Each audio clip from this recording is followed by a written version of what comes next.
Is Google Chrome not opening, launching, or responding on Windows 11?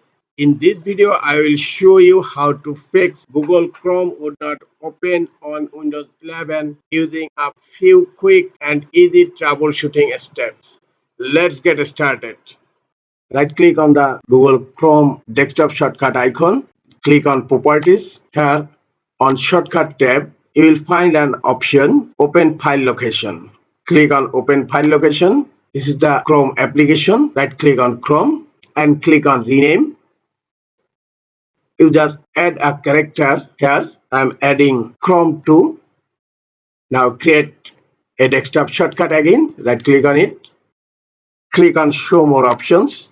Go to Send To and click on Desktop. Create shortcut. Close File Explorer. Then click on Cancel. Now this is the new shortcut.